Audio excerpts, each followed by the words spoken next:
So now I fill it into a nylon icing bag with no pipe affixed. And then all I've got to do is just squeeze until the bird's full. Now that's... Now before I leave that in, is filled. I'm going to take a piece of foil and put it over the parson's nose because it does tend to blacken during the cooking. Yes, we don't want it to blacken. That finishes that in. Then I take another bag of stuffing. You see a nylon bag like this. Nylon? And then push it up genius. there.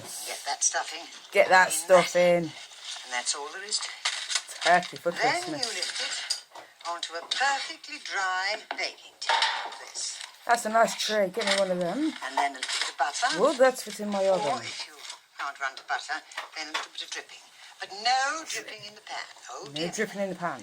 Because you see, if you do this, then rub it. Pour good Slap it. stock Is she going to all slap it? round I'd the slap it. baking tin, and then What's that?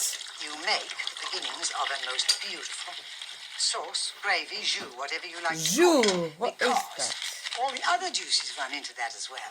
Probably Like vegetable that, it's baked juices. at gas mark 4, there you are, my darling. Here's my salad again to help me. Gas mark 4. Do as you're told. At least 1 shelf below centre. Yeah. You give it half an hour for the first pound and 20 minutes for every pound thereafter. Now there, instead, is the Christmas goose. Christmas The kind of goose, thing not a you know that turkey. the maiden aunt that you always have is because she's different. lonely on Christmas Day or some other elderly lonely Stab person that up with the says, fork. oh, I can't eat goose because you see it doesn't repeat, sir. Well, this way, Whoa! it never repeats What's on she doing? any Is it goose going to because you lose get its rid throat? of all this Something extra sticking fatty out. substances, and I'll tell you exactly There. how it happens. You prod it all over. You think of somebody you never really liked, but I'll let that go for the moment and then pick it up again in a minute.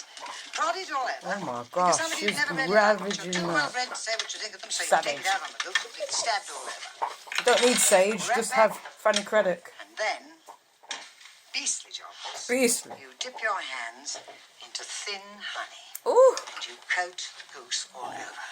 What happens during the cooking time is that the surplus fat erupts over all those little holes and starts running down in rivulets. This is the Crisping the OG. skin, doing its own basting, and you end up with a gorgeously crisp skin, which is part of the eating pleasure. I'd love to eat but that. the fat runs down into the baking tin below. Only one word of warning here, and that is, I've put this, of course, in the booklet, like everything else, and all the different stuffings that you use for all the different birds.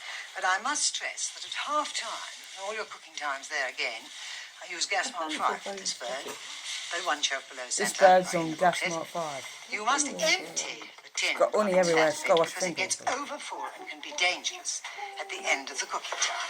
Placed on an ordinary grill rack, such as we all have, do you see? And you do a duck in precisely the same way as a goose, only you don't cook it for so long, but it's the same. I like duck.